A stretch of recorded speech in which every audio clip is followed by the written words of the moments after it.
So here's the May 2014 one. Same thing, guys. Turn to the equation sheets, put in the units, because I'm telling you that's gonna get you a lot of marks. So make sure you know the units, and I'll go through it with you once you're done. So pause this video and try your best. So here we have wave speed measured in meters per second, frequency in hertz, wavelength in meters, wave speed again, meters per second, distance is in meters, time is in seconds. Watts again, highlight the W, that'll tell you that power is measured in watts, current in amps, and potential difference in volts. Cost of electricity again, this is the odd one out. Cost of electricity is measured in pence, power in kilowatts, the only time it's measured in kilowatts. Time is measured in hours, the only time it's measured in hours. And cost of 1 kilowatt per hour is how many pence it costs for 1 kilowatt hour. Back to normal, power, circle the W, that means we're using watts to measure power. Energy, all energy, remember we've got that big list. Most kids hate learning GCSE energy names, measured in joule. Every single energy type is measured in joules. Time in seconds, and efficiency is the small number divided by the big number, but the small number is obviously how efficient, the efficient energy that's being used. Again, you guys need to know about the conversions, see if you know it off the top of your head, write down the conversions in the blank space, and then pause this video, then play it, see if you got it right. So that's what I've got. 1 kilowatt is equal to 1,000 watts, a kilometer is equal to 1,000 meter, 1 amp has 1,000 milliamps in it, 1 hour has 3,600 seconds, 1 minute has 60 seconds. So let's go with kilometers. If you have something in kilometers and you want it to go back into meters, you need to say whatever the kilometers is, multiply it by 1,000, and that'll give you your answer in meters. Let's go with time. So let's say we've got some minutes, but we want to convert it into seconds. You take whatever the minutes are and you times it by 60, and that will convert it to seconds. So for example, if I say 3 minutes, right, times 60 is equal to that's 1, 6, 12, 18, 180 seconds. Okay, so turn over to the next page and have a go, then unpause, then have a look. Okay, so this question is exactly the same as the last one that we looked at. And so if we look at the bottom question, the sharp image formed is smaller than the object and upside down.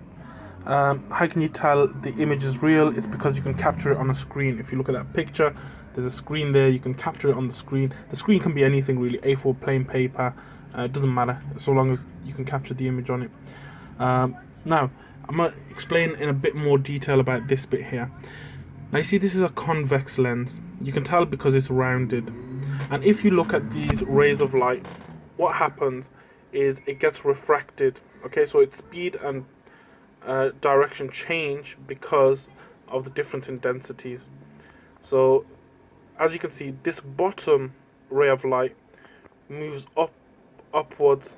So whatever was at the bottom ends up at the top. And if you look at this top ray of light, this ends up going to the bottom. So you have an upside down image. That's why your image is upside down. Now the point at which all of the light focuses is called the focal point. And the focal length or focal distance, same thing, is the distance from the middle of the lens to the focal point. And just to mention refraction,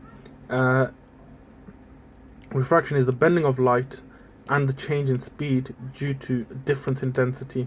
So the air is less dense than the glass, so it's going to cause a refraction to happen, and the glass is more dense than the air, so when it leaves, it's going to bend and change speed as well. Okay, so that's exactly the same as the last paper. Now the point of this, guys, is that they can only ask so many questions. I'll see you on the other side. Okay, so this is a particularly, I thought this was quite a nasty question. Okay, so what's happened is they've removed the image, they've removed the screen and placed an eyepiece. And what they're saying is that they're waiting for this image, whatever it was that they were looking at in the first place, to become clearer from this point of view, from this eyepiece. So from here to here, to where the image was originally, it's 100 centimeters. But what's the focal length of this eyepiece? That's the question. And it's really a nasty kind of question, because you have to kind of think, so what's the distance between this image and this eyepiece to get a clear focused image? So it's 100 centimeters before, then they placed this 10 centimeters away from where the image was originally. What's the focal point or the focal distance from this eyepiece to the image? And the answer is 10 centimeters. Nasty question. Oh, goodness gracious. Yes, I shall ignore that. Now this one is also a bit of a strange question, because number one, they can't tell you it's a lens over here right at the top. So as soon as you see a mirror, because it's asking specifically about this one, you can just ignore these two, and then all it's left is reflection by a converging lens or refraction by a converging lens. And it is refraction because refraction is what causes the light to bend, and that's what we're looking for here. Can you see this picture that I've drawn? That's refraction. If it was reflecting, so there's your eyepiece, the ray of light would bounce off and you wouldn't get an image on this side because it'd be like a mirror. But it's not a mirror, it's a converging lens. Okay, so the last question, bit obvious, more detail. You can talk about the moons of Jupiter, the fact that there's more detail, more to see, etc. Pause the video, try your next page.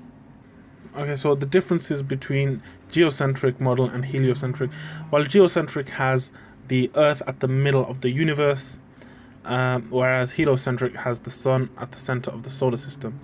Geocentric, everything orbits the Earth. Heliocentric, everything orbits the Sun in the solar system. Fairly simple. Next question.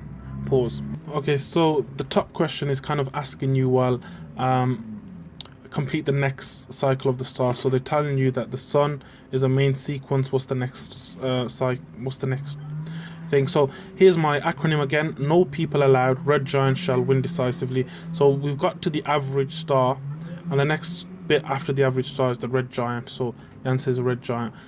See, these silly little things really do help.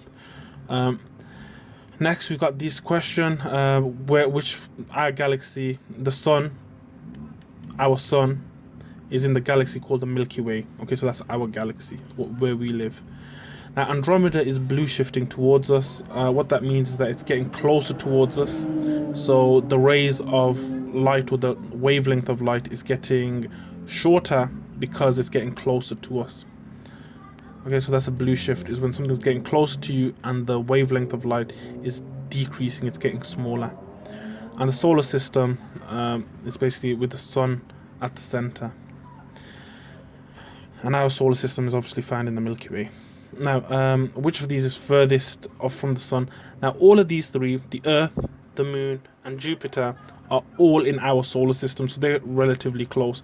This one, you've not heard of it before because it's not in our solar system, and it's another sun, so it belongs to a different solar system. So this is obviously the furthest away. Okay, now I just want to go through how to remember what's in our solar system. Okay, so obviously we've got the Sun, and then the way you remember is my very easy method, just speeds up naming. And it used to be planets, but Pluto has been relegated, so Pluto is no longer a planet. So my very easy method just speeds up naming, and we have to leave that bit out now. And that stands for Mercury, Venus, Earth, Mars, Jupiter, Saturn, Uranus, and Neptune. And Pluto, poor Pluto, has been left out. Okay, so that's that. Pause the video. I'm going to put up another video. So we stopped at page 7. We're going to be on page 8 in the next video. See ya.